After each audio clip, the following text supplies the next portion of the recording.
Bonjour, bonjour. Bienvenue sur l'épisode Bouteille, la petite émission auditive aux moyens limités qui vient flatter vos tympans tout en causant séries télé.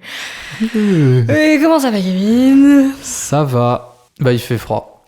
Ouais, c'est le mois de décembre. J'aime le froid. T'aimes bien le froid? Oui. Bah, c'est super, alors tu dois être gâté. Je suis très gâté, ma gâté. Que penses-tu de cette période de fête de Noël? À quel niveau? Les marchés de Noël? Galère à venir chez toi.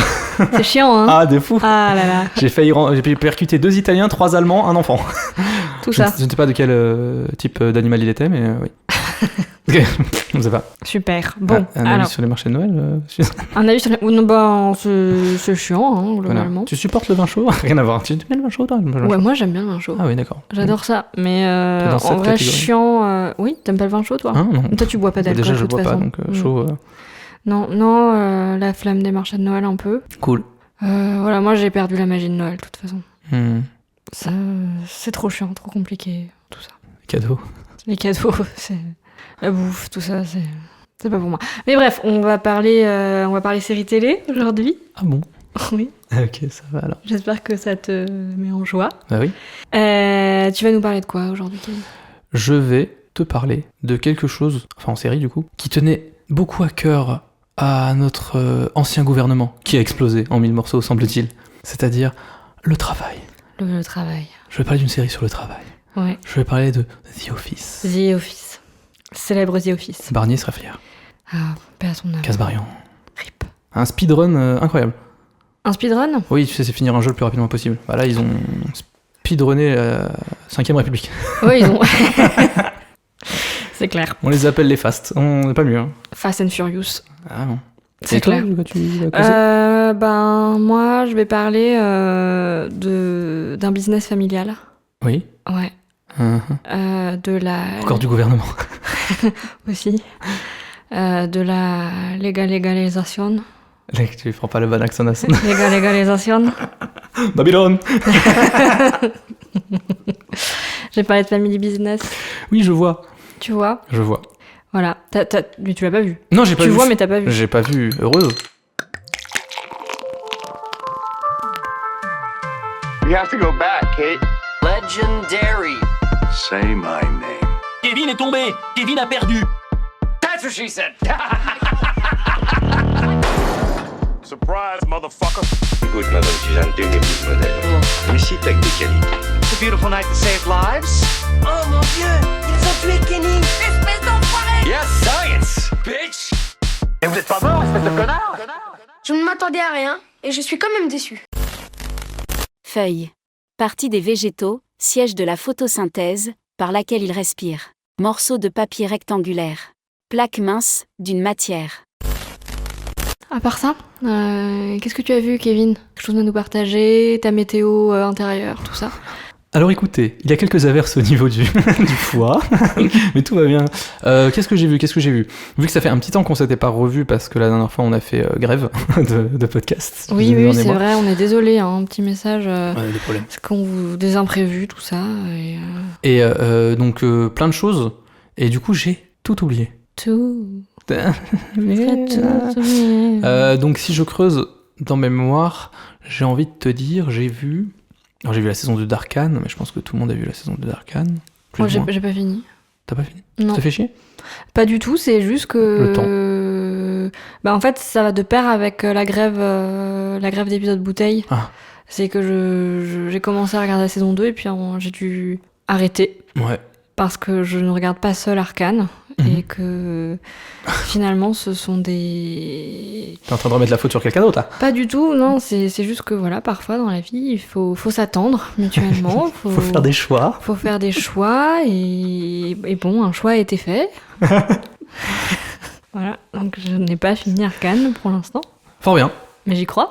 Mais bien sûr, tu vas reprendre ça, puis t'auras oublié, donc tu recommenceras depuis le début et ça sera une Non, espèce quand de même boucle pas. incessante. Quand même pas. Et sinon, j'ai vu une série HBO qui s'appelle It's Florida Man, qui raconte l'histoire vraie, possiblement romancée quand même, des gens qui habitent en Floride. Chaque épisode est indépendant et ça parle de quelqu'un. Par exemple, il y a un... Est-ce que tu vois c'est quoi un Florida Man ou pas? Non. C'est une espèce de mode de vie de la Floride. D'accord. C'est des gens un peu casse-cou, un peu redneck sur les bords qui sont hors normes, parce qu'ils font des choses... Chelou. Ouais, 2 exemples. Il y a que 6 épisodes, tu vois. Et en fait, dans le premier épisode, il y a un mec qui veut aller voir un concert d'un mec et il sait pas comment se faire des thunes, donc il se connecte sur un chat et il y a un mec qui lui dit « J'aimerais réaliser un fantasme, viens chez moi et coupe-moi les orteils ». D'accord. Et ça, c'est inspiré de faits réels ? Oui, et en fait, ce qui est très drôle, t'as d'un côté la véritable personne à qui c'est arrivé, qui parle face caméra, et quelqu'un qui joue les événements qu'il est en train de raconter, un acteur qui lui ressemble plus ou moins. Ok. C'est à peu près ça. Ça t'a plu ? Oui, parce que c'est un peu... tu sais pas ce qui est vrai, tu sais pas ce qui est faux. Ouais. Y a un autre épisode où c'est une meuf qui vient d'avoir un job en tant que sirène. Ah ouais, Elle se déguise en sirène. Dans les tu trucs vois. aquatiques, là, Voilà. ouais. Sauf qu'elle se met à être en bif avec une autre meuf elle se rend compte qu'elles habitent l'une à côté de l'autre. Et il y en a une qui est sorcière et elle fait des rites sataniques dans son jardin. Ouais, la vie des Américains, quoi. C'est la Floride, quoi. Mm. Mais c'est très intéressant. Ouais. C'est une petite étude... C'est 20 minutes, ça se mange, sociologique. ça se déguste. Ça se déguste. Ça se déguste avec délectation. Combien d'épisodes ? 6. Une saison, 6. Rapide. Rapide, efficace, Super. déglingo. Nice. Bah, moi, j'ai regardé Hippocrate. À tes souhaits. Oh, ça va. C'est pas très compliqué. C'est parce que c'est rapport à la maladie. Oui, j'ai compris. Parce qu'Hippocrate, c'est le monsieur qui fait Oui, c'est des maladies. le serment. Le serment Le serment. Le serment d'Hippocrate. Le serment Bien d'Hippocrate. sûr. Tu connais ? Mes premiers émois de jeunesse. Pas Hippocrate. Non. Louise Bourgoin. Ah ouais. Attention. Je sens qu'il y avait un flottement dans ton regard là. Comment Non, je sais pas, du coup, je me suis dit quoi il était avec une médecin, mais jeunesse, mais quoi Non. Non, quelle histoire absolument rocambolesque qu'il va nous raconter là. Louise Bourgoin. Bah, regardez Hippocrate, hein, c'est finalement un documentaire de l'état actuel de notre hôpital.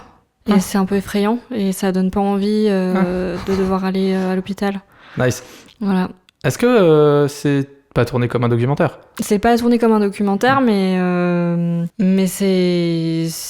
ça relate, je pense, assez correctement ce qui se passe actuellement au niveau de la gestion de nos hôpitaux. Notamment, on suit pas mal de services d'urgence. Pas la dernière saison, ouais, surtout. Enfin, ouais, on suit plusieurs services, mais on est globalement là, dans les derniers épisodes, au service d'urgence. Et c'est un peu flippant, et tu te dis que t'as pas envie de te faire mal et de devoir aller aux urgences, parce que tu sais pas comment ça va se passer pour toi, quoi. Cool.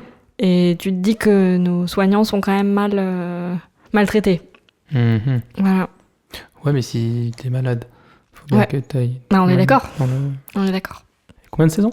Là, c'est la troisième, hein, si je ne m'abuse. Oui, en plus, c'est des séries françaises, Canal, où c'est genre, il y a une saison tous les 5 ans, c'est ça ? C'est un peu ça, mais en fait, ça me dérange pas trop.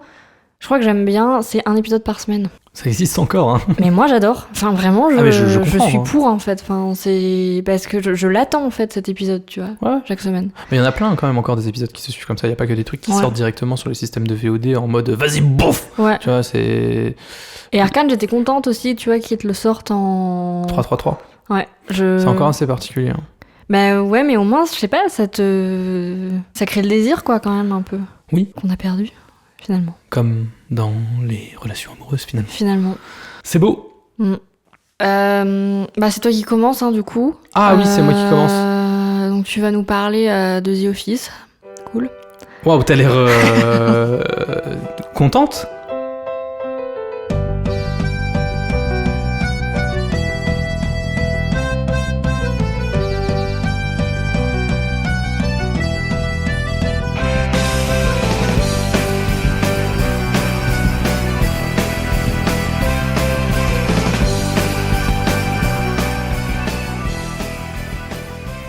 Est-ce que t'as fait tes devoirs ? Ouais. Mais j'ai pas trouvé le premier épisode version UK. Mince. Je ne l'ai pas. Alors il va falloir que tu me crois sur parole. Ouais. Mais par contre, comme je te disais par message, j'ai vu, si je ne m'abuse, hein, comme ce podcast n'est pas sourcé, donc je m'excuse à l'avance. On salue. Je crois avoir vu passer une version australienne. Exactement, j'en parlerai. Un poquito pas mal. C'était pas de l'australien. Ça, Ouais, par contre. et est-ce que c'est encore une fois de plus une photocopie D'une photocopie, d'une photocopie, d'une photocopie. Ouais. Va falloir attendre. C'est 88 pages photocopiées que je vais te lire pour te dire la réponse. Ah, très bien. Eh ben écoutez Kevin, je vous passe le micro. Oh, tu me vouvoies de joie. Ouais, ça, Cool. Ça va être super, The Office. Si je te dis Office, tu penses à... Usine de papier. Non, entreprise de papier. Ah, c'est déjà très précis. Hein. Entreprise de papier. Oui. Moi, j'aurais dit Steve Carell, mais pas mal. Et oui. Quoi The d'autre Office, oui. Non, ouais, j'aurais dit. Oui, pardon, excuse-moi, vas-y. Je sais pas, tu es ici chez toi, Non, voyons, c'est vrai, c'est vrai. C'est ton podcast, mon podcast, on finalement- s'essuie les pieds, tout va bien. J'ai ramené des croissants. Oui, j'ai ramené des croissants, oui. Je suis Ouais. comme ça. Et moi, je prépare le café. C'est vrai, il était très bon. C'est déjà Un peu trop chaud.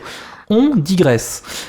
The Office, une série, j'adore, une série comique, j'ai même envie de dire des séries comiques, et je vais te faire participer à tout cette diatribe, ce pamphlet, tout ce qui va sortir de ma bouche, dégueulasse. Suzanne, combien y a-t-il eu de versions de The Office différentes? Je sens que ça va me choquer. Non. Non Abuse pas non plus. Bah, 1000 Non, je- ça va. Il y a moins de 200 pays, calme-toi. Ouais, alors, moi, j'en connais du coup 3, et je vais dire qu'il y en a 2 que je connais pas, donc 5. 12. Waouh! C'est beaucoup, hein. C'est beaucoup, 12. Hein. Waouh. Alors, je vais te les dire, il y a The Office, qui s'appelle The Office, en Inde, tout Ouais. simplement. Il y a une série québécoise qui s'appelle La Job. Pas Ouais, le job, ouais. hein. La La Job. Job. La Job. Il y a une série allemande qui s'appelle Stromberg. J'avais besoin de le faire comme ça. Il y a une chilienne qui s'appelle La Office. Il y a la suédoise qui s'appelle Kotoret. À ne pas confondre avec Kotorep. Ce n'est pas la même chose. Une finnoise qui s'appelle Kontori. C'est difficile. Une hébreuse qui s'appelle ça va être Amisrad. raciste. Pourquoi? Je sais pas, tu as fait l'accent. Mais pas du tout, c'est parce que Si. je... Vas-y, fais le finnois, vas-y. Non, ah, c'est ton merdier. Hein. J'ai dit juste Kontori. C'est ta série C'est à la con Kontori. là avec 12 versions. Mais hein, Kontori. et 1000 saisons et je sais pas quoi là. Kontori, ça ne fait Tu pas te finnois. débrouilles. C'est pas... Mais j'ai pas fait un accent finnois, je ne sais même pas qu'est-ce que c'est que le finage. Excuse-moi. Vas-y, dégueule dans le micro, je te tiré. Donc, une hébreuse qui s'appelle Amisrad, une tchèque qui s'appelle Kansi, tu vois, je ne fais pas d'accent, c'est bien, voilà. Et une australienne qui s'appelle The Office, Ok. et qui fait partie de celle que je vais parler avec The Office UK, Qui est l'original finalement. exactement, The Office US, Ouais. et enfin, Qui est la plus connue. la meilleure, le fleuron, le bureau, Le bureau. la version française. Ah, mais il y a une version française. Ah, tu n'as pas il y a une regardé, version tu n'as pas baguette. regardé J'ai pas le baguette, le camembert, tout C'est ça, qui tout ça. les acteurs? Dis-moi. Eh ben, je vais en parler plus tard, parce qu'il va falloir que je me prépare. Ok. Alors, il y a un point commun qui rassemble toutes les séries de The Office, c'est qu'on y suit le quotidien des employés d'un bureau qui produit des choses. Hein. Par exemple, c'est une fabrique de papier, comme tu as dit tout à l'heure, pour The Office US et UK aussi, il me semble. Ouais. Et je pense que c'est... J'ai envie de te dire tous pareil, mais par exemple, dans l'australienne, non, c'est autre chose, mais j'ai oublié qu'est-ce qu'ils font. Et je crois qu'en France, c'est aussi photocopieur au papier. J'ai dit je crois, pardon. La source. Source Kevin, merde. Je source, cristalline. Filmé à la manière d'un faux documentaire, toujours, caméra à épaule, et il y a donc l'équipe de tournage qui est in medias res, en latin. Je veux dire dans le média. Ah. Ouais, c'est bien. Hein. Donc, on y suit aussi certains personnages en dehors de leur travail, même si on reste le plus souvent quand même dans le bureau. Et il y a ce truc un peu inséré nom de télé-réalité de merde que tu peux retrouver sur certaines chaînes françaises nulles et américaines, où il y a réaction face caméra, un peu à l'extérieur du bureau. Ouais, tu vois. espèce de confessionnal. Le confessionnal, Mm. c'est le confesse quoi. Donc la plupart des personnages qu'on retrouve dans The Office et toutes les autres versions sont justement des copies d'un même personnage, tu vois. Chiant. Ouais, le plus souvent c'est ça, il y a que quelques rares exceptions.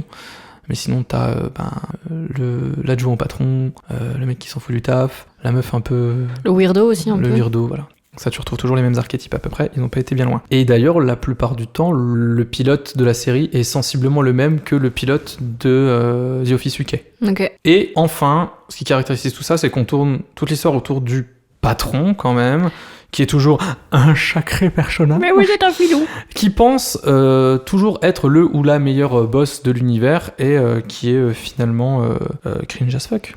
In the reality of the fact. Ouais. Ça, c'est The Office, le The Office verse. Mm. Maintenant, plus spécifiquement, je vais rester plus longtemps. Ne regarde pas ma main, je fais des gestes, mais ce n'est que ma main. Ouh, magie. Un chat, omnibilé. Oh là, il y a un truc qui bouge, vite. Non, mais je vais parler plus précisément de The Office US, mais on va faire ça dans l'ordre. Je vais d'abord parler de la première, UK. The original. The original, the OG. Donc tout démarre avec deux mecs, c'est Ricky Gervais et Stephen Merchant. Accent de merde, mais Merchant. Et c'est les créateurs donc de la première version, qui est donc une série britannique de 14 épisodes, étalée sur 2 petites saisons. Oh, bah qu'est-ce que c'était court. Ben ouais, le plus souvent les Anglais font des trucs courts. Et c'est bien, souvent. Oh, j'aime bien. Oui. Parce que je regarde qu'une saison, de toute façon. Donc... Oui, c'est vrai.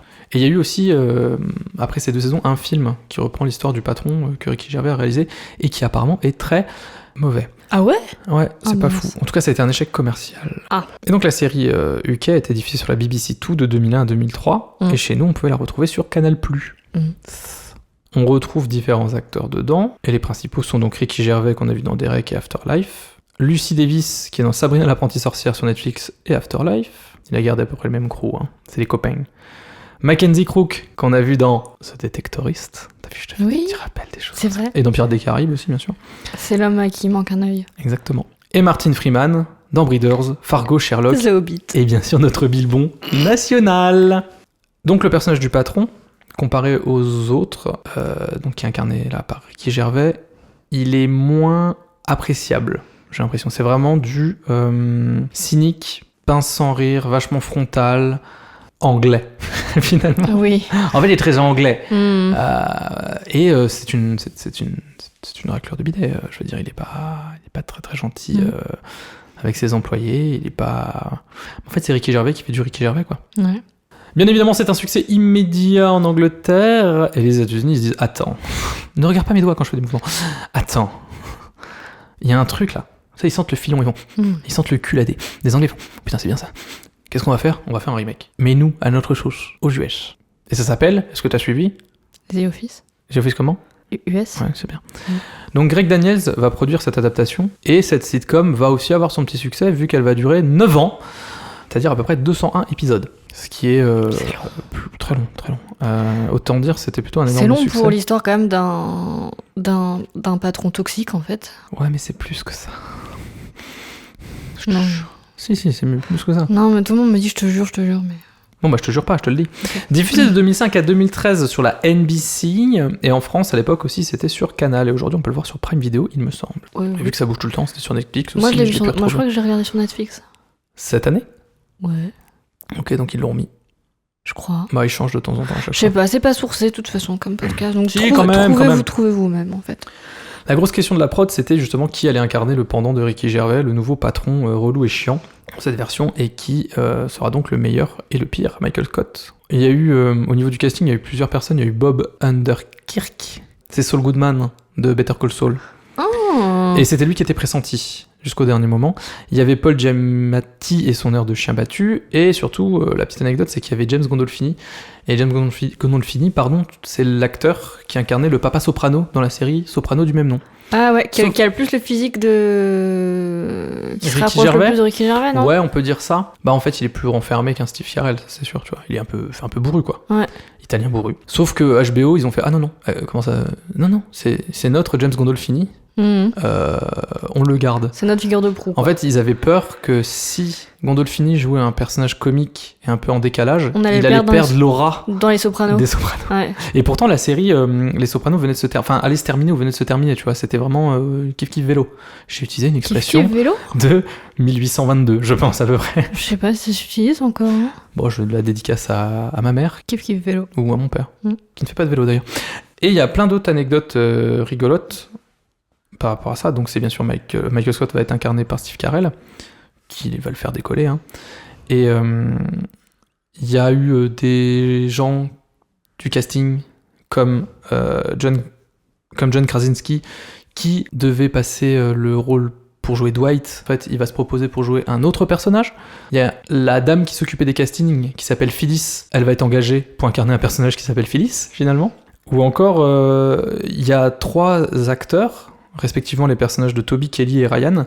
Ils ont été engagés parce qu'en fait, c'est les scénaristes de la série.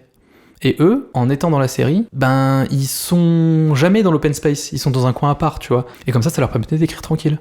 Et de pas être devant les écrans. Joindre l'utile à l'agréable, vois-tu. Et en devant, il y a plein d'acteurs et d'actrices caméo qui vont venir et repartir. Voilà. Donc, c'était la folie. Je sais pas trop comment parler de The Office sans parler de ces personnages, parce que Vous voyez quand vous allez travailler au bureau, si vous travaillez dans un bureau, bah c'est pareil. c'est pareil, mais en pire en fait, un petit peu. Donc très rapidement, ouais si quand même. Hein. On a Ryan le stagiaire qui va essayer de monter, et qui va devenir un infâme personnage. On a Creed qui est recherché pour beaucoup trop de crimes. Tu vois dans la série, on a des personnages qu'on peut qualifier de principaux, même si on va quand même voir toute la bande à chaque fois. Et par exemple Creed c'est vraiment un personnage qui est secondaire, mais il est toujours là pour... Il y a toujours une blague qui va être en rapport quand même avec lui à un moment donné. Tu vas peut-être même pas le voir dans tous les épisodes, mais tu sais qu'il existe. Ça va ? Ouais, ça me fait des palpitations. Le travail ? Oui, c'est normal. Donc Toby, c'est le RH qui est détesté par Michael, et il y a Phyllis donc, qui est toute gentille et épanouie, et elle est en couple avec le roi de l'installation de chauffage. C'est très très bien. Il y a Stanley qui fait toujours le minimum syndical. Il y a Meredith... Ça c'est toi ? Ah non, pardon. Fallait pas que je le dise. Tes collègues qui écoutent. Non, je sais pas le... Non, moi je... Ok. Il y a Meredith qui est alcoolique. Donc il y a Oscar qui cache son homosexualité et qui est d'origine mexicaine, et qui lui c'est le mec qui a le plus les pieds sur terre de la boîte, plus ou moins, j'ai l'impression. On a Kevin. Ah c'est toi ? Le gros rigolo qui ramène du chili et toujours à côté de la plaque. Ah c'est toi en fait. Qui dit nice. Moi je l'aime bien Kevin en vrai. Non, je te jure. Il y a Angela, la femme au chat. Et en perso principal, on a donc vraiment Jim, il taffe sans plus. Encore un. Et en attendant, il essaye de pécho la petite standardiste. Ouais. Je vois qui c'est. Secrétaire, voilà. Oui, ben justement, Pam, c'est la secrétaire un peu insipide, qui est déjà en couple avec quelqu'un, qui bosse aussi dans la boîte. Et lui, il bosse à l'entrepôt. Mais tu vois, Jim, il tourne un peu autour et tout. C'est un peu c'est le couple de la série. Et je le qualifierais de couple mou. C'est... Sans être couleur. Ouais, tu sais, c'est un peu... ils sont gnangnans, ils se tournent autour, ils font... Et ça te donne des mots de vente, quoi. Mais c'est une belle histoire, quand même, derrière, tu vois, parce que tu suis ça sur 9 ans. Mais j'aime pas leur couple, quoi. Ils sont quand même chiants comme la pluie, quoi, au mois de novembre. C'est chiant. Ouais. Déprimant. Ouais. Et il y a d'autres personnages qui arriveront plus tard, comme Erin, une autre des secrétaires, et Andy qui adore chanter. Voilà. Et c'est aussi Jean-Michel Blagraté. Tu l'as, ce collègue-là. Jean-Michel Blagraté. Ouais. On le connaît tous. Ouais. Et... Pourquoi je fais « comme ça fort ?» Et on a Dwight, qui est un peu le weirdo, comme tu as mis. Quoi ? Et on a Dwight, donc, qui est un peu le weirdo, qui lui vit pour le travail, est américain, parce qu'il aime l'Amérique, et il possède des origines cheloues avec des préceptes chelous, et il se croit directeur adjoint, alors qu'il est adjoint au directeur. La petite idée, quoi. Ah oui, bah oui. Mais bon, il vit pour prendre la place de Michael. Et donc Michael, est-ce qu'on l'aime, est-ce qu'on le déteste ? Moi j'aime bien comment il écrit Michael. Il est à la fois très idiot et génialement idiot, et idiotement génie. C'est beau ce que je dis. Hein. Ouais, c'est de l'impro. Ouais. C'est profond. Merci. Il est beaucoup trop impliqué dès qu'il découvre quelque chose, tu vois. Genre, il y a un épisode où il va découvrir le parcours. Oui, donc il va faire du parcours.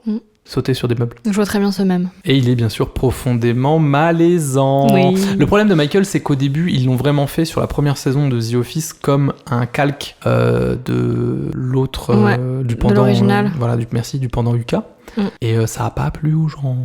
Pas du tout. Et c'est pour ça que ils se sont bien remis en question pour les saisons d'après. Et ils ont changé Michael, oui. Ils ont essayé de l'humaniser un peu plus. Ça a marché, et heureusement, parce que sinon ça n'aurait eu aucun intérêt, et je pense que ça aurait pas tenu autant de temps. Parce que est-ce que le personnage UK était profond ou pas ? Non, mais si tu veux t'engager dans autant de saisons, c'est sûr qu'à un moment, je pense qu'il faut que tu... C'est juste que tu trouves autre chose que juste dire il est méchant, en fait, tu vois, parce que... Oui, même dans la version anglaise, ils ont quand même réussi à lui donner quelques caractéristiques, genre il aimait bien la musique, tu vois. Voilà, c'est un mélomane. Ça va, il est humain en fait. Il a fait une tournée musicale dans le film justement après. Donc ouais, il y a eu un switch sur Michael par rapport à, on va dire, l'original. Et ce que j'aime bien, c'est qu'il a pas vraiment conscience qu'il est malaisant. Il a une espèce de candide. C'est un candide, tu vois. Ouais. Splendide candeur. Oui. Un peu. Il se rend pas compte qu'il fait des bêtises, tu vois, comme des accents racistes finnois, comme moi tout à l'heure apparemment, semble-t-il. Et du coup, des fois, je le trouve un peu mignon. Tu vois, il y a un épisode où, préparé au tout début, il va faire un truc pour... il faut pas de discrimination au travail. C'est bien, bonne idée. Qu'est-ce qu'on va faire ? On va prendre tous un papier qu'on va piocher au hasard avec un nom d'une ethnie ou d'un pays et on va jouer cette ethnie et faire des jeux de rôle. Je serai le Mexicain et tu seras... C'est bien vu. C'est quelque chose. Et il veut pas faire de mal. Mais quand tu vois qu'il commence à prendre un accent raciste, non, c'est la gêne. Ça a dû arriver, hein. Ça a dû arriver. Oh oui, je pense, oui. Parce que je pense que si ça plaît autant, c'est qu'il y a une espèce d'universalité quand même. Attends, je connais lui. Et que je pense que les gens doivent se reconnaître. Moi, je me reconnais dans Michael.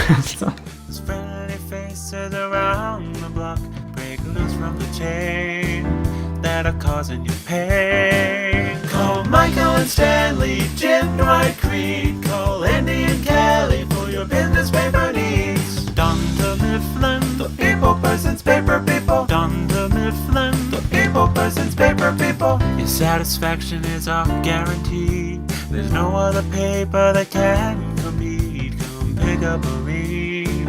You'll find our product supreme. Call Michael and Stanley, Jim Dwight Creed. Call Andy and Kelly for your business paper needs. Dunder Mifflin, the people, persons, paper people. Dunder Mifflin, the people, persons, paper people. Mais t'arrives toi à regarder des séries sur le malaise? Bah ouais, justement en faisant mes recherches à moi, j'ai revu passer, tu sais, la série Fiasco. Ouais. Avec Pierre Ninet. Ouais. Oui, c'est à peu près la même vibe, j'avais vu des extraits, ouais. Et du coup, je me disais, c'est vraiment de l'humour, tu sais, de l'humour du cringe, quoi. Où t'es genre vraiment, c'est drôle, mais c'est... Ouais. T'as espèce de bourdonnement dans le ventre qui fait je veux partir, tu vois. Enfin, c'est... Comment on arrête? Stop. Mais toi, ça va, tes sujets, t'aimes bien ouais, aimer, ça peut marcher, tu vois. Ok. Et moi, t'as jamais regardé il y a Fiasco où j'ai... Si, j'ai regardé, mais je sais pas, j'arrive pas, je sais pas si c'est l'idée de me taper 9 saisons, Après, ça savoure, hein, t'es pas obligé de tout manger d'un coup. Ouais, mais en fait, je sais pas si ça m'éclate de rire, vraiment. Ok. En fait, je saurais pas si te dire pourquoi ça marche pas. Je pense j'ai vraiment eu une période, il y a genre 10 ans où je regardais que des séries anglaises, tu vois, et je pense que j'aurais trop accroché dedans, et je sais pas, là, ça me parle plus, je sais pas, ça me parle moins, quoi. Je sais pas pourquoi. T'aimes pas le travail? J'évite. J'évite de m'approcher de ça. Une fois qu'on a mis le doigt dedans, c'est foutu pour 40, 50 ans. Non, je sais pas. En plus, je te dis ça, mais tu sais que The Office, j'ai regardé très tard comparé à sa sortie. Genre il y a 3 ans, 4 ans. 5, tout au plus. Et moi, j'ai des potes qui la re-regardent. Ouais, je peux comprendre. Et qui travaillent dans des bureaux, en truc vraiment administratif. Ils font, ouais, bah c'est... Et elle me dit, ouais, moi je regarde et tout, ça me fait rire et tout. Et je suis là, ah ouais. Alors donc pour ne plus penser au boulot, tu regardes The Office. Ok. Ouais, mais il y a ce truc où ils arrivent quand même à se détacher Enfin, le contexte reste le travail, mais... Tu vois que des fois, il se passe des trucs où... Bien sûr, finalement, ça reste une série de divertissement. Tu vois, Michael, par exemple, il a ce truc qu'il appelle les Dundies, où chaque année, il fait une espèce d'Oscar du bureau. Et il dit, c'est mais avec des catégories de merde. Donc il fait des espèces d'Oscars qui n'ont ni queue ni tête, mais lui, c'est juste parce que ça l'enjaille de prendre un micro et de faire... Allez, le prochain, le meilleur boss, c'est moi. Le mec qui trompe sa fan, c'est lui. Ça ne te fait pas rire, Suzanne? Non, non, je sais pas. Peut-être qu'après tout, je suis pas drôle. Je vais continuer. Pas drôle, en fait, c'est pas grave, je vais continuer. Donc, il veut être le meilleur boss possible. Il franchit les limites du bon goût, comme avec des amis. Sauf que ce n'est pas ses amis, ce sont ses employés de bureau. Mais c'est un homme seul, non? C'est un homme très seul, et c'est pour ça que je l'adore. Non pas que je sois très seul, aidez-moi. Mais non, ça va. Oui, c'est un homme très seul. Et en fait, ses collègues subalternes, mot très très moche.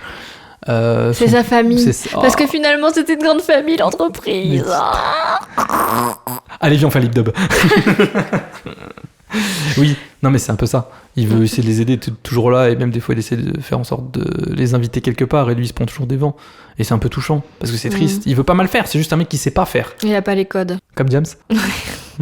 Bah oui. Et c'est pareil, il y a un truc assez fou, c'est que Il est pas vendu comme quelqu'un qui travaille. Enfin, c'est pas qu'il veut pas travailler, il travaille, mais il fait... T'as l'impression que c'est un loser fini même dans son job. Et pourtant, il arrive à faire signer des contrats. Et il y a un moment, sa supérieure, sa N+1, va le voir et elle veut pas qu'il vienne avec lui parce qu'il va faire gâcher le contrat. Et en fait, c'est en venant et en étant Michael Scott qu'il arrive à créer une espèce d'acquaintance, c'est pas le mot, mais vous voyez ce que ça veut dire, des liens avec la personne avec qui il devait signer le contrat. client. Et ça marche. Et lui fait, mais en fait, elle fait, mais en fait, Michael Scott est beaucoup trop fort. Génie. Idiot bête. Génie. T'aimes bien Steve Carell de base ou pas, toi? J'ai pas d'avis sur Steve Carell en fait. Ok. Voilà. Désolée. Finalement, c'est un grand enfant maladroit qui aime sa famille de tout son être et essaiera, tant bien que mal, de tout faire pour être aimé. Ouais, t'es en train de me dire que c'est Oliver Twist maintenant, le bordel. Oliver et compagnie. T'as pas vu? C'était bien Oliver et compagnie. Ouais, c'est pas mal. C'était mignon. Ouais. Les chansons, elles étaient bien aussi. Ah, ça, je me rappelle pas, par contre. Non, c'était cool. Bon, on est d'accord, c'est un Disney. Ouais. Ouais, ok. Bon, bah, tu regardes The Office, t'aimes bien, tu rigoles, t'as envie de te cacher dans le placard parce que des fois c'est trop cringe et tu tires les dents, tu fais n'aime pas. Et mais tu restes quand même. Mais tu suis 9 saisons. Voilà, donc les grands moments de cringe qu'on peut voir, c'est les Dundies, comme je t'ai expliqué avant. Le repas chez Michael, qui invite 2 personnes en couple pour son couple aussi, et ils s'engueulent, notamment pour une histoire de télé. C'était horrible. Le Secret Santa. Ah, le Secret Santa. Finalement, c'est des choses d'un peu tous les jours, avec des gens que t'as pas envie de côtoyer. Ouais. C'est pour ça que je reste chez moi. Tout le temps. L'épisode Stress Relief est un épisode un peu spécial parce qu'il est passé pendant le Super Bowl. Est-ce que tu l'as vu? Ah putain, c'est ça que je vais faire aussi. Mince. Donc, je l'ai pas vu. Il y avait juste l'intro à voir. C'est une des meilleures intros D'accord. de The Office. Et je pense que c'est un des meilleurs épisodes de The Office. Et il a réuni 22 millions d'Américains. Alors forcément, le Super Bowl jouant. Mais franchement, c'est un épisode hilarant. Ah ouais. Pour juste donner le contexte du début d'épisode, c'est Dwight, le birdo, qui dit face caméra, on n'est pas clean au niveau sécurité ici, donc je fais faire croire aux gens qu'il y a un incendie. Ça part en couille. Donc il brûle les poignées de porte pour qu'elles soient chaudes, il met des pétards dans des poubelles, avec cette meilleure phrase que j'ai jamais entendue où les pétards explosent, et le personnage d'Andy dit « Oh mon Dieu, le feu nous tire dessus !» J'adore. La panique générale. S'il faut en voir qu'un, c'est celui-là, parce que je trouve qu'il y a tous les codes et ça va un peu plus loin, justement. Je vais donner mon avis. Tu es prête? Ouais, vas-y. C'est une série qui a instauré les bases des faux documentaires. Ouais. En termes de série, il y en a eu une pelletée après. C'est la première vraiment qu'on garde en tête. C'est désagréable. Pardon, désolé. Pas ça. Pardon, je claquais ma langue. C'est la première série vraiment qui est vraiment connue, reconnue pour cette façon de filmer. Dans le monde de la comédie, j'ai envie de te dire oui. Et pas dans le monde de la comédie. Et dans pas le monde de la comédie. Alors, en fait, à peu près au même moment, il y a une série qui s'appelle The Shield qui est sortie et qui est plutôt une série dramatique qui suit la vie de 4 flics dans peu importe, de 4 flics. Et c'est aussi caméra épaule avec des zooms, etc. Sauf que là, on ne voit vraiment pas l'équipe de tournage. Il n'y a pas d'équipe de tournage, c'est vraiment juste tourné en caméra épaule. Il y a moins le côté confessionnel aussi, je pense. Il n'y a pas le côté confessionnel, mais ça fait plus... C'est filmé comme un documentaire, en mode caméra épaule et tout. C'est une très bonne série, il faut regarder. Et en plus, Vic Mackey, il est chauve. C'est un frère. C'est la chose, tu sais, dans ce 4 Fantastique. Ah ouais. C'est bizarre, les gens disent « Ah oui, c'est lui !» On le reconnaît. Et donc, oui, première vraiment à avoir fait ça dans le monde des séries comiques. Et c'est pour ça qu'après, il y a eu Park and Recreation, notamment. What We Do in the Shadow, que j'ai déjà parlé aussi. Et donc, tu sais que... attends, c'était quoi? Pour l'anniversaire d'un pote, c'était la thématique de l'anniversaire. C'était Vampire Glamour. Ah oui, d'accord. J'avais compris que tu disais pour l'anniversaire d'un pote, il y avait une thématique, c'était anniversaire. Ah ouais, non, mais non. Je suis ok, c'est cool. Je suis venu en bougie. C'est un peu méta, tu sais, comme truc. Oh, les génies. La thématique de l'anniversaire, c'est l'anniversaire. Ah, Vampire et Glamour. Ouais. Donc t'étais en vampire. Ouais. Trop bien. C'était pas si mémorable que ça. Je prends l'information. Mais voilà. Je sais pas. Je trouve la série drôle, touchante parfois, attachante parce que forcément c'est une série de personnages. Elle a su quand même se renouveler après, attention c'est un spoil, mais quand même, merde, le départ de Steve Carell. Il y a eu quand même quelques saisons sans lui. Ah waouh, c'est vrai? Ah, tu ne savais pas? Je savais pas. Ah merde. Ah bah tant pis, je le laisse. Hein. Okay. Non, justement, la plupart du temps, quand on parle de The Office, c'est bah ouais, mais après, Quand Steve Carell part, c'est un peu plus compliqué. C'est vrai, mais il y a les autres personnages. Il y a quand même les autres personnages. Je dirais pas que les dernières saisons sont mieux que les premières, c'est sûr que non. De toute façon, pour moi, le point d'orgue, ça reste toujours entre la 2e et la 5e saison. La première, ils cherchaient. Après, ils ont trouvé leur ligne de croisière. Et ils savaient ce qu'ils devaient faire de Michael et des autres personnages. J'ai un rototo qui est coincé dans la gorge, ça s'entend ou pas? Vas-y. Rot. Non, il veut pas. C'est bon, ok. Non, il veut pas. Je me permettrai pas. Est-ce que tu m'as déjà entendu roter? Jamais. Non. Mais ouais, ils ont quand même continué, ils ont quand même gratté après, et il y a eu quand même des belles choses. Plus ou moins. Oh my god, something's happening. 9,986,000 minutes. We actually sat down and did the math. 9,986,000 minutes. That's how many minutes that you've worked here. In costumes, And impressions? In meetings, in cups of coffee, for birthdays, more meetings and email forwards you made us read. 9,986,000 minutes. That's like watching Die Hard 80,000 times. C'est pas une série doudou comme Ted Lasso. Si on devrait parler d'une série qu'on a déjà parlé. Ouais. Mais il y a beaucoup de gens, comme t'as dit, qui la re-regardent quand même.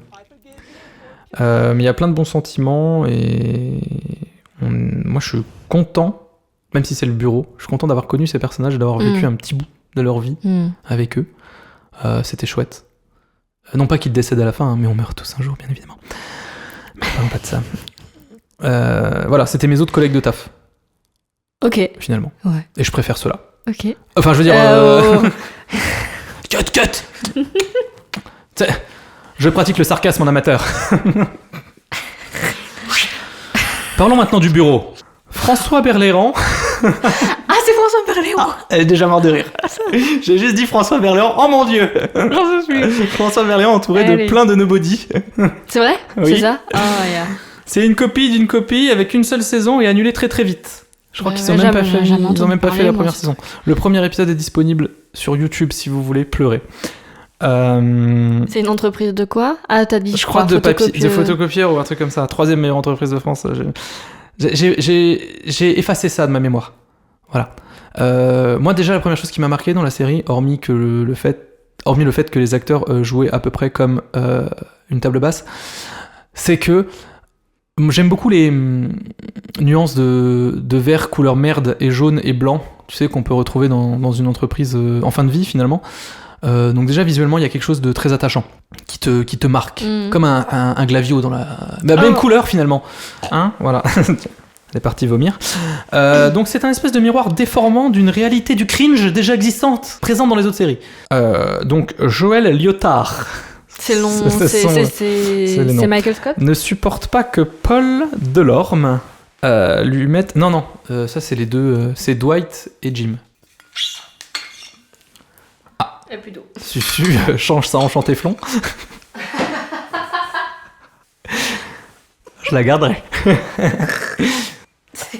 C'est bon, on peut reprendre, Kevin. Donc, non, c'est respectivement les personnages de Jim et de Dwight qui se font toujours la guéguerre. Donc, Joël n'aime pas que Paul lui mette du Saint-Nectaire dans ses tiroirs. C'est français, tu vois. Qu'est-ce que c'est drôle. Dans la version originale, c'était une agrafeuse dans de la gelée. Mais là, ils ont décidé de mettre du Saint-Nectaire dans les tiroirs. Puis là, il fait « Oh, il manque encore du fromage dans mes tiroirs !» Ils auraient dû appeler ça bureau, oui, baguette, quoi. Au secours, je suis une célébrité, sortez-moi de là, j'ai envie de me latter les couilles à coups de ramettes de papier 89 grammes et de m'agrafer les yeux pour ne plus jamais subir ça. Alors, je note, c'est moche, c'est laid, c'est lent, c'est vert, c'est mal joué, c'est français as fuck, et c'est pas drôle, ça fait pas rire, on va arracher leur chemise comme deux chavannes. Tu as la ref ou pas? Dommage. François Berléand est au bord de l'apoplexie, il faut l'aider. C'est pas de la comédie, c'est un appel à l'aide. Mon Dieu. Une expérience en somme, mais une expérience ratée. Alors si vous voulez tenter l'expérience, je vous invite à y aller, surtout si vous avez vu déjà les autres versions de The Office. Courage. Waouh. Ah non, c'était quelque chose. Et pour finir par rapport à ta question de début. C'était quoi? The Office... C'était quoi ma question de début? Mais The Office version australienne, c'est une copie d'une copie? Oui. Et c'est dommage parce que sur la promo, ils ont joué sur le fait que ce n'était pas Michael Scott. En mode, c'est un nouveau boss. C'est une femme, hein. Ouais. C'est une nouvelle boss. Et il y avait Michael Scott de barré, tu vois. Donc il y avait un truc, et finalement j'ai regardé, et oui, il n'y a pas forcément les mêmes personnages. Dwight, le personnage de Dwight, le weirdo est une weirdo. Il y a Pam, il y a Jim. Pam n'est pas au secrétariat, mais elle bosse déjà avec eux. Mais finalement, c'est The Office. Hein. C'est la même chose. C'est la même chose. Hein. Ouais. Donc globalement, j'aime bien. Vous pouvez y aller si vous voulez passer des bons moments au bureau, mais hors du bureau. Et c'est quand même rigolo. Par contre, attention à l'hérissage de poils. Voilà. C'est super. C'était The Office. Promis, j'arrête de prendre des séries trop compliquées à parler. Non. Non, mais ça Non, mais c'est bien de faire les classiques. Tu vois. Bah, me dis pas ça, la prochaine fois, c'est encore un classique. C'est quoi la prochaine fois? Ah bah, je dis pas. Ah, pardon. Je crois que je vais le dire. T'es un malade ou pas? T'es un malade ou pas? T'es un malade ou pas?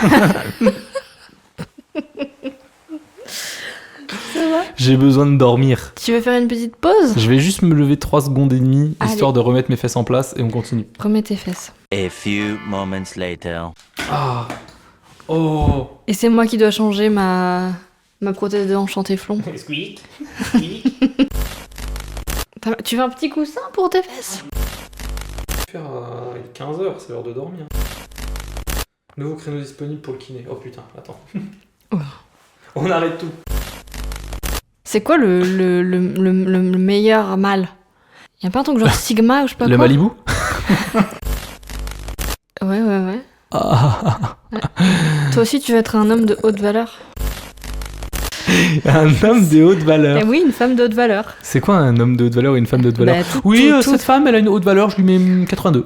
C'est une haute valeur? Bah, Moi, je lui mets 127. Ah, ok, pardon. Elle est vraiment C'est de plus très haut. haute valeur. C'est plus haut, pardon. 1002. Arrêt cardiaque. Non, mais c'est une nana qui fait des vidéos sur YouTube et globalement, son public, c'est un public d'incel, je pense, à peu près. Et en gros, elle leur explique à quel point elle comprend que c'est compliqué pour eux de trouver une meuf et que c'est compliqué de trouver maintenant des hommes et des femmes de haute valeur. Et voilà, et donc elle développe tout un tas de concepts imaginés par elle-même. Comment je peux devenir un homme de haute valeur? Bah, je suis les conseils de ta Tu n'en as pas à me donner là par rapport à discussion. J'ai un peu oublié tout ce qu'elle a dit, mais c'est normal. en gros, c'est des hommes qui prennent soin d'eux, qui ont de l'ambition, et voilà, qui sont aptes à protéger et à gérer correctement leur vie et celle de leur femme. Tu vois. Mais je peux pas gérer la vie de ma femme en fait. Bah, t'es un homme de basse valeur, là. Ah merde. Espèce de petite merde. Moi, je suis très petite valeur. Hein. T'es petite valeur. Je suis en nombre décimal. Ouais. Ça me va. Hein. S'il faut que ça. Un bon 0,2. T'es un arbre? Oui. Un très bel if. Un podcast sur les séries, donc bonjour. Oui. One eternity later. C'est clair, moi je vais vous parler d'une série, ça sera beaucoup plus court que ce qu'a fait notre ami Kevin. Pourquoi tu dis ça? Pourquoi tu me rabaisses toujours comme ça? D'habitude. Pourquoi tu me rabaisses comme quoi je non, peux pas faire mais concis. c'est juste que j'ai pas grand chose à raconter sur Family Business parce que je suis en train de tomber dans mon lit. Mais j'ai juste pas grand chose. Je croyais que c'était un spectacle vivant. Je suis désolé. C'était une chorégraphie de danse contemporaine que je viens de faire. C'est là. superbe. Mais non, 9. en fait, j'ai ouais, haute valeur. Non, j'ai juste pas grand chose à dire en fait, et ça va être rapide, concis. Voilà, nous avons un protocole de création de ce podcast et il se trouve que voilà. Mais tu pouvais pas changer. Je t'avais dit si tu veux. Non, je pouvais pas changer. En même temps, c'est bien, tu vois, à un moment il faut y passer, tu vois. Ne pleure pas, Kevin.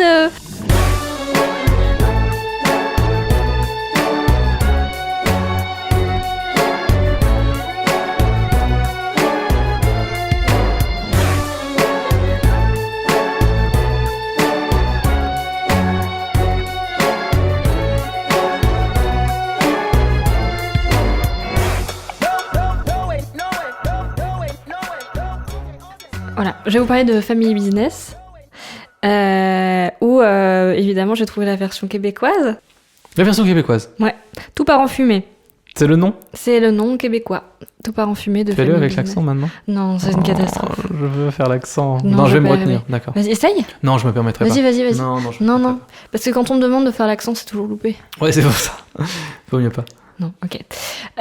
Donc, Family Business, qui est une série télé française qui a été créée par Igor Gotsman. Tabernacle. Waouh. Imprévisible. Cet homme est imprévisible. Il joue avec le feu comme personne. Il joue avec l'accent québécois. Donc, créé par Igor Gotsman. Gottesman, j'y arriverai pas. Non, mais c'est les noms, c'est le lore aussi. On n'y arrive pas. C'est le mec notamment qui a fait le film Five. 5. 5, Ah, Five. Inconnu bataille. Five, le film, dedans il y a Pierre Ninet. Encore Pas Pierre Ninet? Il y a peut-être pas Pierre Il y a Ninet. pas Pierre Ninet? Je sais pas. François Civil? François Civil. Ouais, François Civil. François Civil. Mais il a aussi fait Fiasco, du coup. Tu vois, la boucle est bouclée. Ah, Fiasco. Fiasco, Oui. la série Cringe, avec La série l'humour cringe, Oui. tout ça, machin, c'est ça. Cette fois-ci avec Pierre Ninet, du coup, Fiasco. Pierre Ninet. T'as pas vu Fiasco? J'ai pas vu. T'as pas vu Fiasco. J'ai pas vu Pierre Ninet non plus. Tu connais pas Pierre Ninet? Si, je connais Pierre Ninet. Tu connais Pierre Ninet quand Bah oui, même. parce que mon ersatz maléfique Carlito, il a fait une vidéo avec lui. C'est son ersatz satanique. Bah, Quoi? j'espère. Ersatz quoi? t'as dit Ersatz maléfique. Maléfique de... Ah ouais, Carlito? Mon doppelganger. Bah oui. Pas du tout. Ah bon? Ah mais pas du tout. Faux, archi faux. En tout cas, vous avez pas la même énergie. Hein. Je te ferai. Tu veux dire que je suis un peu plus vif que lui, c'est ça? Ouais, clairement. Je te ferai une imitation hors. Hors caméra? Hmm. Enfin, il n'y a pas de caméra. J'ai déjà Hors dit- micro? Je t'ai déjà dit que tu étais mon McFly. Ouah, dur. T'as fait un bruit de cochon quand t'as dit dur, tellement Oh, c'était dur. au bout du gouffre. D'accord, ok, ben super. C'est les meilleurs parti. copains. Super. Allez, tu veux que je fasse des roulés boulets aussi comme ça en criant et en disant... Ils font plus maintenant. Ouais, ils font moins, c'est vrai. Ils ont changé de DA. C'est un peu plus chill, c'est vrai. Ils goûtent des chips, ça j'ai vu. Ouais. Mm. J'ai une certaine affection. Bref. Bref, passons, on parle pas Pierre du tout Ninet. de Pierre Ninet. Bref. Donc Family Business, donc actuellement 3 saisons, enfin c'est fini en fait, hein, je crois. Donc il y a... C'est pas sourcé. Il y a 3 saisons. Tu crois? Bon, explique maintenant pourquoi tu dis ça depuis le début, parce que franchement, les gens disent, mais pourquoi ça y est, il craque? Pourquoi il dit je suis pas sourcé là? Déjà, on comprend rien, il passe du coq à l'âne à mais chaque c'est- fois là. non, mais c'est juste que j'ai demandé un avis à un copain qui a un super podcast qui s'appelle... Attends, je vais faire de la pub. Ah, mais tu l'as très bien, t'as très bien pensé là. Bah ouais. Bon, en tout cas, c'est un podcast sur le rap, semble-t-il. Oui. C'est ça. Est-ce que c'est plutôt du rap de blanc ou pas? Insérer un titre, je crois que ça s'appelle. Ah, d'accord. Que du rap de blanc ou pas? J'en sais rien du tout. Ah, il faut savoir, c'est important. Je sais pas. Insérer un titre que vous pouvez suivre, notamment sur leur page Instagram, insérer un titre.pod pour podcast. Oui. Bien sûr. Pas podologue, sinon ce serait bizarre. Voilà. Écoutez, voilà, c'est un super podcast. J'ai Ah. pas encore eu le temps d'écouter, mais j'en suis persuadée parce Et que moi, ce sont faits par des gens super. Moi, donc, je ne connais pas, mais je suppose que c'est incroyable. Bref, et cette personne m'a fait un petit retour en me disant que c'était quand même sacrément rigolo, parce qu'on dit souvent, on affirme quelque chose et ensuite on dit « je crois ». Et il disait, du coup, on a l'impression que vous sourcez pas trop et que c'est pas... que vous lancez un peu des choses comme ça. Voilà. Alors, ouais, oui. Donc, Parce que c'est une discussion, monsieur. voilà. Alors, des fois, on a des notes. Et des fois, on n'a pas des notes, ok? Par contre, il y a un truc que je t'ai pas dit, c'est que ma mère elle m'avait dit ça aussi par rapport à nous. Des fois, vous dites je crois. Oh mon dieu, ton pote, c'est ma mère. Bref, du coup, ça fait ce commentaire revient assez pour du coup réaffirmer que oui, on raconte certaines... Bah, 100% de nos écoutes, hein, déjà, 2 personnes sur 2, on est cuit. Faut qu'on fasse attention. Bref, tout ça pour dire on fera plus attention, mais on risque toujours de dire je crois sur plein de choses. Je crois, en effet. Mais Exactement. allez écouter leur podcast, du coup, insérer un titre. Ouais. Je crois. Ouais, c'est ça. Donc Family Business, c'est 3 saisons diffusées entre 2019 et 2021 sur Netflix. C'est toujours disponible sur Netflix si vous voulez regarder Family Business. Dépêchez-vous. N'hésitez pas, c'est super. Il y a à peu près 6 épisodes par saison et les épisodes durent à peu près entre 25 et 30 minutes. Donc ça se mange aussi assez rapidement. Voilà, Family Business, c'est surtout un casting français 4 étoiles. hors du commun, Tu fais ton visage 4 bien étoiles. sûr. Voilà. Donc voilà, on retrouve notamment Gérard problématique d'Armand. Tu fais ça exprès ou t'as eu vraiment un truc dans la gorge? Ouais, j'ai vraiment un truc dans la gorge. Il a tapé personne pendant le tournage. Non, je crois pas. Bon alors.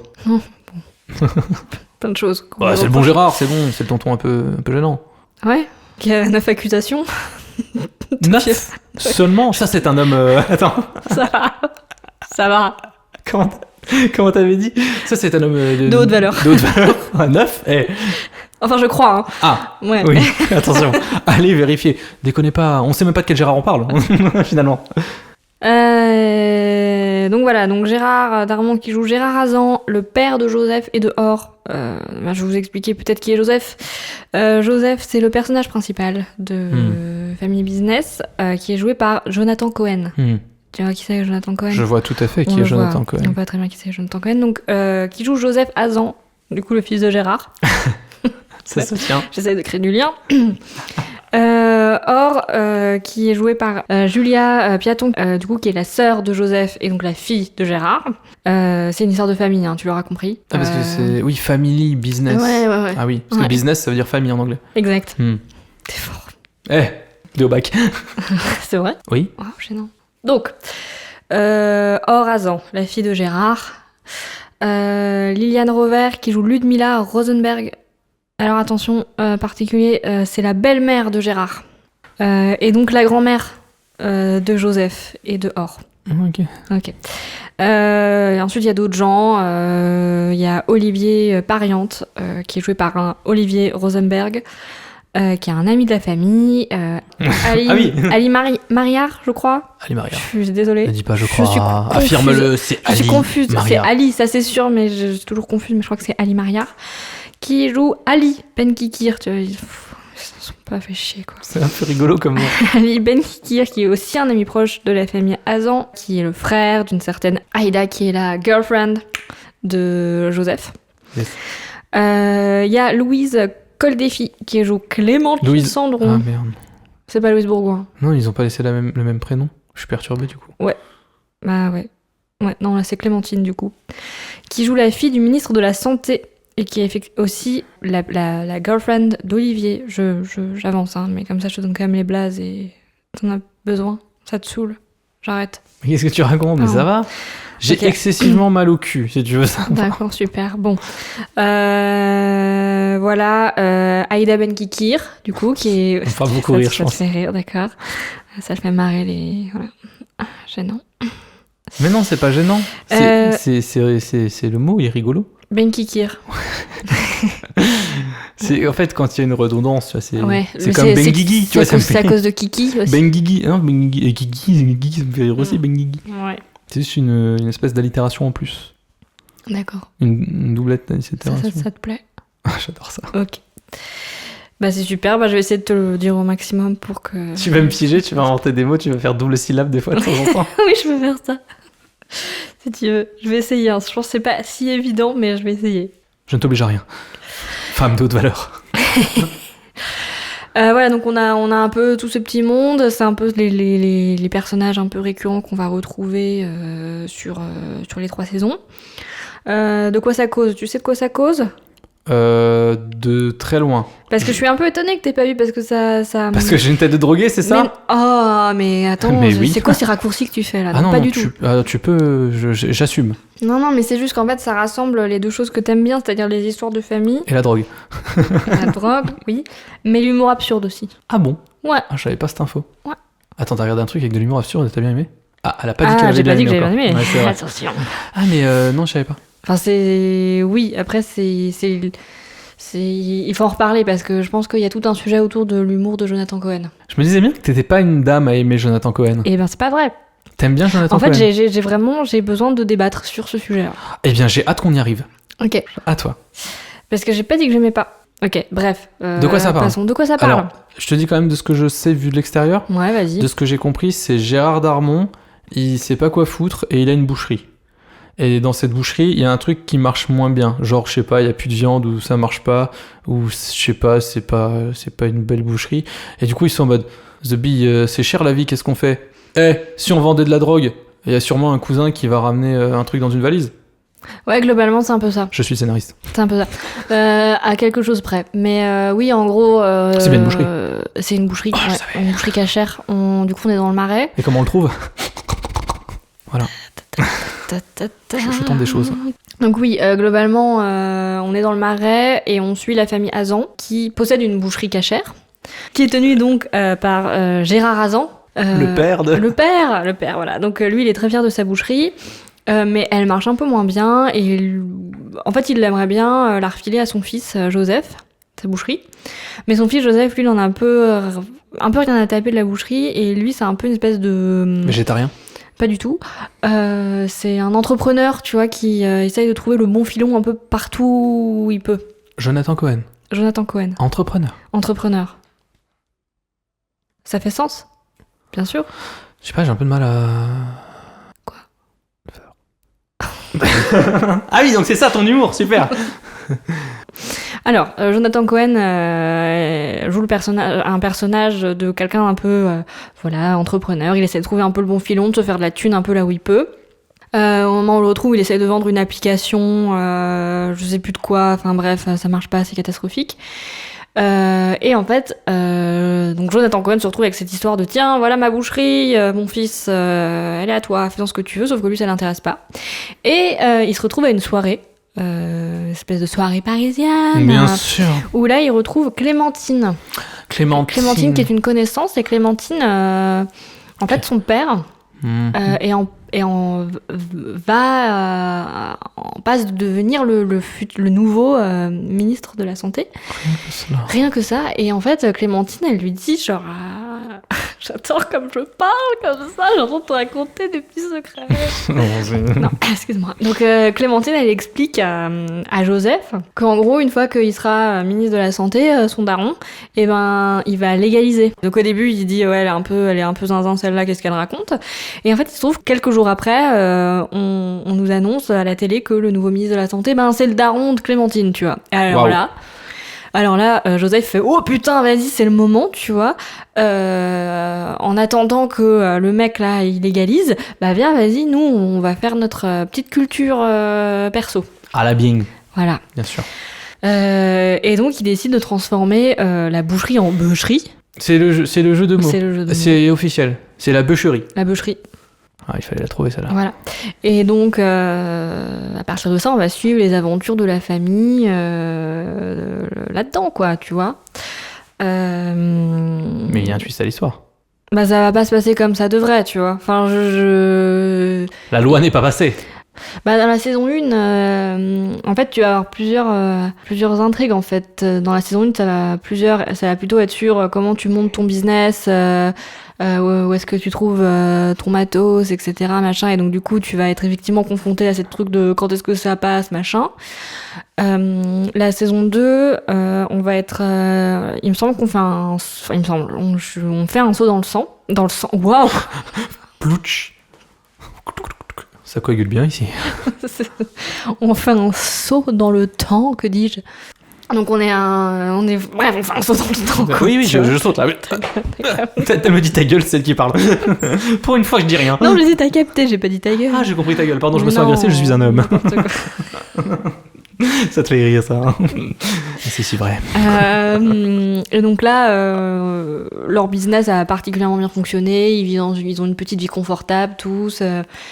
Ils vivent dans le luxe, machin. Et Joseph, là, il a ses enfants. Et il se rend compte qu'il a du mal à allier sa vie de patachon. De patachon. Ouais. Avec sa vie de papa, finalement, tu vois. Il se rend compte qu'il va certainement devoir raccrocher. Et le reste de la famille n'entend pas forcément de cette oreille. Et donc ça va être un peu compliqué, tu vois. Ils vont être embarqués dans des péripéties, machin et tout ça. La saison 2, comme il veut arrêter, mais que le reste de la famille est pas trop chaud, il va faire croire qu'il y a une bande rivale qui sont sur leur plate-bande. La boulangerie. Par exemple. Arrivé. Jure, ils l'ont pas appelé la boulangerie.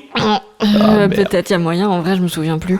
Mais du coup, Jonathan Cohen fait croire au reste de la famille par le biais de fausses menaces, tu vois, genre oiseau mort devant l'entrée de la maison, tout ça, que voilà, il y a une bande rivale qui est grave saoulée qu'il leur ait volé leur business, machin et tout. La saison 3, globalement, j'ai noté que c'est un chaos général avec Raphaël Quenard. Voilà. Tu parles pas comme ça, ok? Waouh, tu fais vachement bien, Raphaël Quenard. Merci. Bien joué. J'ai pas mieux. Je sais, c'est que comme ça que... tu vois? Hein? Ok. Pas mal. Merci. Voilà, la saison 3, c'est une espèce de gros flou artistique. Et j'avais pas trop la foi de la revoir cette saison. Voilà. Je me souviens plus très bien, mais je sais que c'est un peu chaotique et qu'il y a une histoire de kidnapping et de cartel colombien. Ah ouais, quand même, ouais. Putain, j'ai envie de faire la fin que en Raphaël. C'est vrai? Ouais. Mais vas-y. Et tu peux pas dire des trucs comme... c'est le gars... Je l'ai ou pas? Ouais, c'est pas mal. Franchement. Je te fais Chirac. Mais tu le fais mieux que l'accent québécois. Tu vois. Ouais, je le fais mieux que Raphaël Quenard lui-même.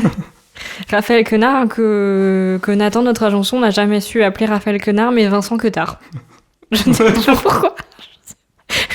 Pourquoi? Mais je sais pas. Mais il y a rien. Mais Il y a aucun. Même le Vincent n'est pas bon. Mais oui. Bon, Quenard, je comprends là. Ça se go. Ça a toujours été Vincent Quetard. Tu as vu le film avec Vincent Quetard? Pardon. Qui ça?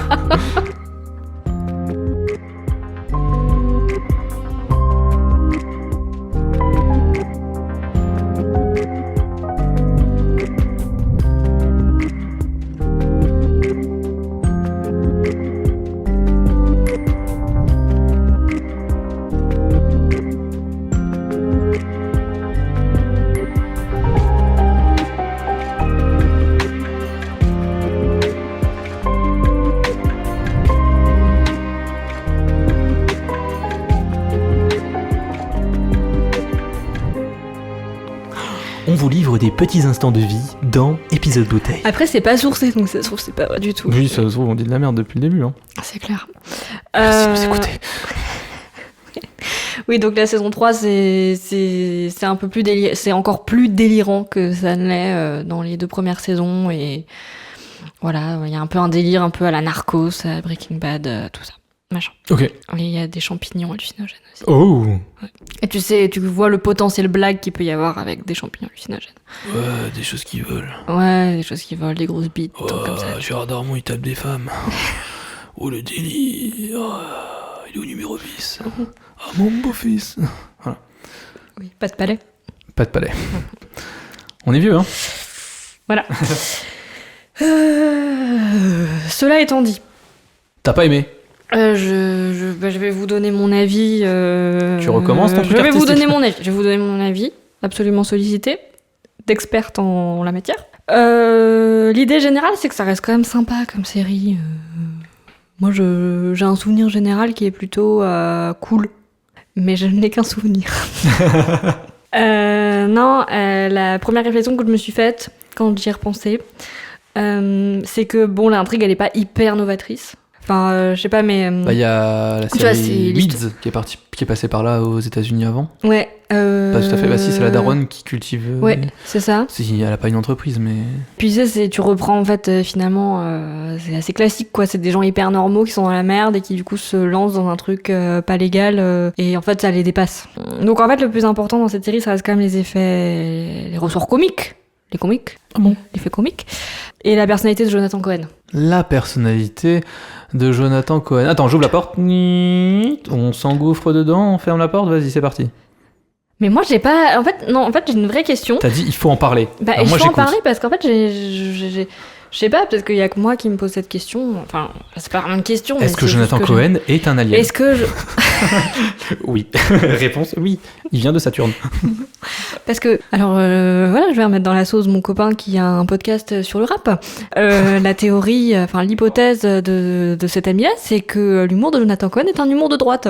Sommes-nous un podcast de droite? Je ne crois pas. Et pourtant, Jonathan Cohen m'a fait rire parfois. Attends, tu laisses podcast en dehors de ça et tu mets tes avis personnels de ton côté, madame de droite, à haut potentiel. Comment ça, c'est de droite? Eh ben, que c'était un humour de droite. Donc j'en conclus... Y a-t-il un humour de droite ou y a-t-il un humour de gauche? Alors, je pense que oui, mais ça voudrait dire que si tu fais de l'improvisation, tu es de droite. Parce qu'il est souvent en impro, Jonathan Cohen. Je t'explique un peu. Bah, je sais. Après, voilà, je n'ai pas vraiment d'argument parce que je ne sais pas quoi en penser. Alors, moi, Mais... moi. Bah, vas-y, Kevin, donne-nous ton... Moi, je dis, hein, Jonathan Cohen, Oui. outre le fait que ce soit un alien, comme je l'ai dit précédemment, j'ai mes sources, d'accord ? Oui. Je crois. Bien sûr. Eh bien, j'aime bien Jonathan Cohen. Hmm. Alors, ça fait longtemps que je n'ai pas vu de choses avec Jonathan Cohen, de films ou d'activités extrascolaires avec Jonathan Cohen. La dernière chose que j'ai vu avec lui, c'était Dali de Quentin Dupieux. Je l'ai pas vu, il est bien ? J'aime beaucoup trop Quentin Dupieux et petite parenthèse Dupieux, très bien, j'aime bien Dupieux. Haha, c'est bon, ça fait moi quelqu'un de droite, peut-être. Pardon maman. Eh bien, il est bien Dali. Tu as aimé Réalité de Quentin Dupieux ? J'ai pas vu. Parce que pour moi, Dali, c'est un peu, il profite de prendre justement le personnage de Dali pour en faire une sorte de réalité 2 où il permet de brouiller les pistes et de brouiller l'histoire et de jouer avec le temps et plein d'autres choses. Mhm.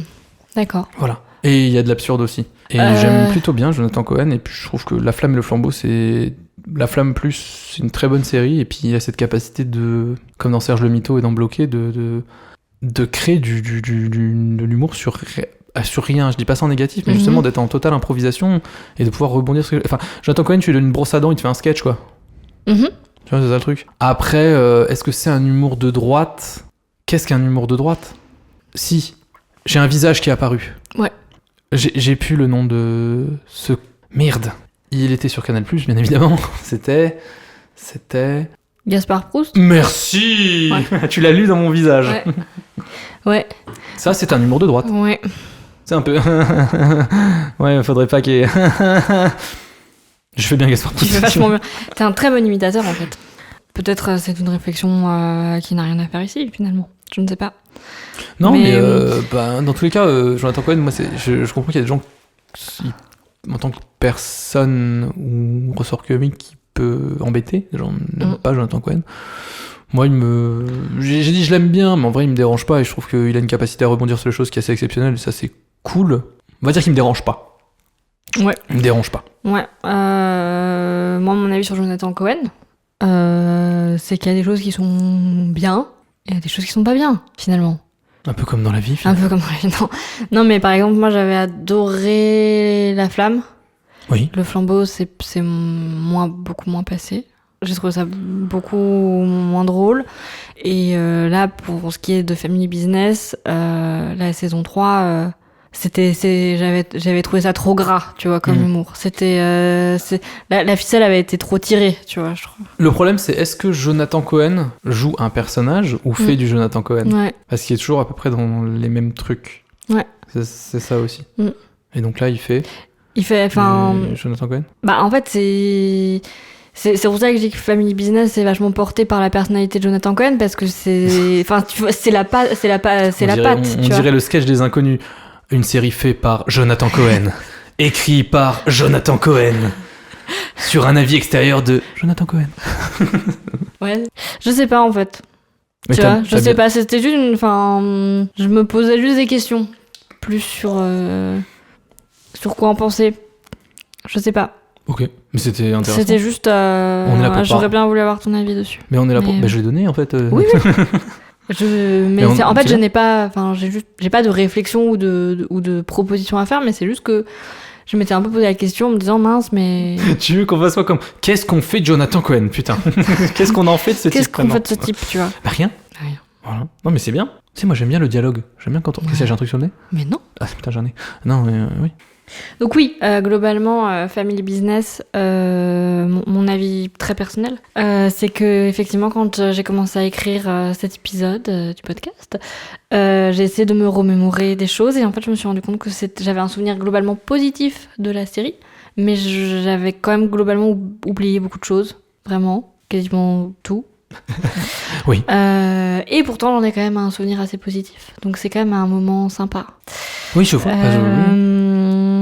Mais ce qui est cool dans les personnages, il y a le personnage de Clémentine, du coup, qui est le personnage de la fille du ministre de la Santé, Clémentine Sandron, qui du coup est jouée, je le répète, par Louise Coldefy, et qui est une personne extrêmement drôle. Et je trouve qu'elle fait toute la série. Et... Bah non, t'as dit que c'était Jonathan Cohen. Non, mais... Oui... Ah. Bonjour, je suis le poil à gras. Bonjour, c'est moi le champignon.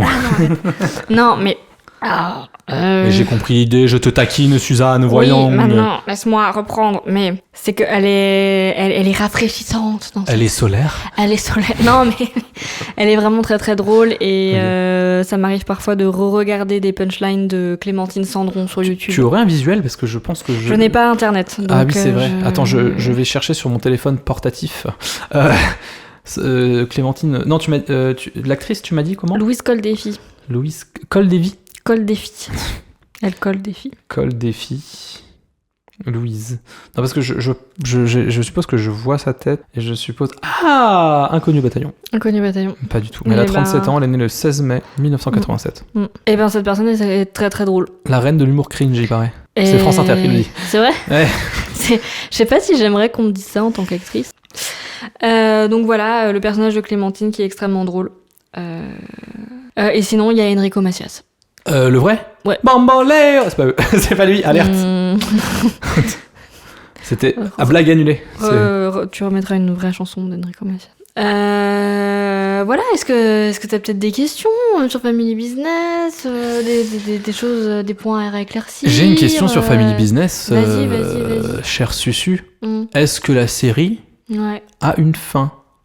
Oui, tu l'as déjà dit, mais je veux dire, est-ce que c'est une annulation ou est-ce qu'il y a vraiment une fin de série qui finit de ce fait la série ? Non, je crois qu'il y a une fin. Je crois. Hein. Tu crois ? Ouais, je crois. Tu crois ? Moi, je crois aussi. Ouais, je crois. Mon petit loukoum, loukoum, loukoum à toute heure. Loukoum, mon petit loukoum, loukoum, loukoum à toute heure. Loukoum, mon petit loukoum, loukoum. Oui, alors il y a une fin, hein, mais... Il y a une fin. Fort bien. Mais comme ils disent tout le temps dans les sites de divertissement, ça laisse une porte ouverte à d'autres aventures. À toutes les fenêtres. Bien sûr. Bien sûr. C'est bien, je commence à être réveillé à la fin du podcast, moi. C'est le café qui fait effet. Voilà. C'est fini. Voilà. Ah, il faut arrêter maintenant. C'est fini. Il faut clore. Est-ce qu'il y a autre chose à dire ? Oui. Ouais. Il y a autre chose à dire. Ouais. Je sais que ça sera déjà passé, mais est-ce que vous étiez là Bonne pour... fête. Bonne fête, oui. Mais est-ce que vous étiez là pour notre live en direct d'épisode bouteille avec Susu et moi-même sur l'internet ? Hein ? Oui. T'étais là, Susu ? Bah, certainement, oui. Cool. Il y a une moi du futur qui est en train de me détester. Là. C'est un rendez-vous du passé vers le futur, là. Et du futur vers le passé. Et qu'est-ce que je vais raconter, Kevin ? Bah, ce qu'on a vu cette année. J'en sais rien, j'ai pas pris en note, moi. Bah, laisse-toi porter. D'accord. C'est simple. Je te fais le topo après. Je suis vraiment une imposture sur ce podcast. Non, tu as une posture. Non, je suis une imposture. Allez, finis-moi cette merde. Allez, c'est parti. Et maintenant, il est l'heure de clore, parce que ça suffit. On vous remercie à tous pour vos écoutes. On sait que c'est les amis, principalement, qui sont derrière. La famille.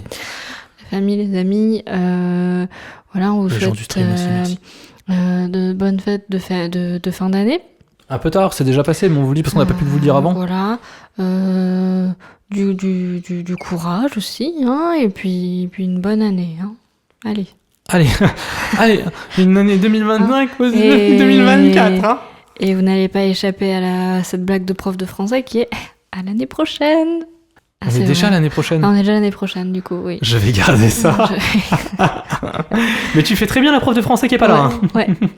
Du coup, bonne année. Juste. Bonne année. C'est bien aussi. Et pas des pieds. Non, c'est pas ça. C'est une catastrophe.